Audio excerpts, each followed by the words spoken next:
ವಿಷಯ ಏನಪ್ಪ ಅಂತಂದರೆ, ಈಗ ತಾನೇ ಒಂದು ನನ್ನ ಸ್ನೇಹಿತನಿಂದ ಒಂದು ಮೆಸೇಜ್ ಬಂತು. ಎಸ್ ಬಿ ಐನವರು ಯೋನೋ ಆ್ಯಪು ಏನೋ ಬ್ಲಾಕ್ ಆಗಿದೆ, ಪ್ಯಾನ್ ಕಾರ್ಡು ಆಧಾರ್ ಕಾರ್ಡು ಕೊಟ್ಟು ಲಿಂಕ್ ಮಾಡಬೇಕು, ಈ ಅಪ್ಲಿಕೇಶನನ್ನು ಇನ್ಸ್ಟಾಲ್ ಮಾಡ್ಕೊಳ್ಳಿ ಅಂತೇಳಿ ನೋಡಿ ತೋರಿಸ್ತೀನಿ ನಿಮಗೆ. ಇಲ್ಲೇ ನೋಡಿದೆ, ಅರ್ಜೆಂಟ್ ರಿಕ್ವೈರ್ಡ್.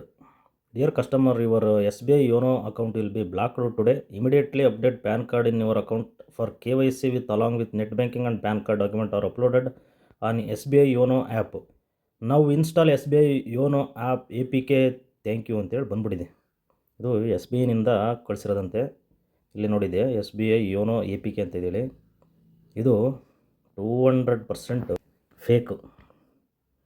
ಈ APK ಆ್ಯಪ್ ಅಂತ ಏನಿದೆಯಲ್ಲ, ಇದನ್ನೇನಾದರೂ ನಾವು ಇನ್ಸ್ಟಾಲ್ ಅಂತೇಳಿ ಕೊಟ್ವಿ ಅಂತಂದರೆ, ನನ್ನ ಮೊಬೈಲಲ್ಲಿ ಇರ್ತಕ್ಕಂತಹ ಡಾಟಾ ಆಗಲಿ ಅಥವಾ ನನ್ನ ಫೋನ್ಪೇ, ಗೂಗಲ್ ಪೇನಲ್ಲಿರ್ತಕ್ಕಂತಹ ನನ್ನ ಅಕೌಂಟಲ್ಲಿ ಇರ್ತಕ್ಕಂತಹ ಅಮೌಂಟ್ಗಳು ಗೋವಿಂದ ಗೋವಿಂದ. ನೋಡಿ ಯಾವ ಥರ ಮಾಡಿದ್ದಾರೆ ಅಂತ ಹೇಳ್ತೀವಿ. ಪೋಸ್ಟ್ರ ಎಷ್ಟು ನೀಟಾಗಿ ನೋಡಿ. ಇದು ನಾರ್ಮಲ್ ಒಂದು ಪೋಸ್ಟ್ ಮಾಡಿದ್ದಾರೆ, ಈ ಥರ ಸಿಗ್ನೇಚರ್ ಹಾಕಿದ್ದಾರೆ ನೋಡಿ. S B I bank manager, regional manager signature ಮಾಡ್ಕೊಂಡಿದ್ದಾರೆ. ಏನು ಹೇಳ್ಬೇಕಪ್ಪ ಅಂತಂದರೆ, ನನ್ನ ಹತ್ರ S B I bank account ನಂಬರೇ ಇಲ್ಲ, ಅಕೌಂಟೇ ಇಲ್ಲ. ನೋಡಿ ಎಷ್ಟು ಫೇಕು. ಇದೇನಾದರೂ ಇದನ್ನ ಇನ್ಸ್ಟಾಲ್ ಕೊಟ್ಟೆ ಅಂತಂದರೆ ಹುಷಾರು, ಎಚ್ಚರಿಕೆ ಹೋಗಿರ್ರಿ. ನಂದು ಎಸ್ ಬಿ ಐ ಬ್ಯಾಂಕಲ್ಲಿ ಅಕೌಂಟೇ ಇಲ್ಲ. ಎರಡನೇ ಪಾಯಿಂಟ್ ಏನಪ್ಪ ಅಂತಂದರೆ, ಈಗ ಆಲ್ರೆಡಿ ಯೋನೋ ಆ್ಯಪು ಇರುತ್ತೆ ಕೆಲವ್ರ ಹತ್ರ. ಅವರು ಮತ್ತೆ ಈ APK ಆ್ಯಪು ಕಳಿಸೋದ್ರಿಂದ, ಅಪ್ಲಿಕೇಶನ್ನ ಕಳಿಸೋದ್ರಿಂದ ಏನು ಯೂಸ್ ಐತಿ?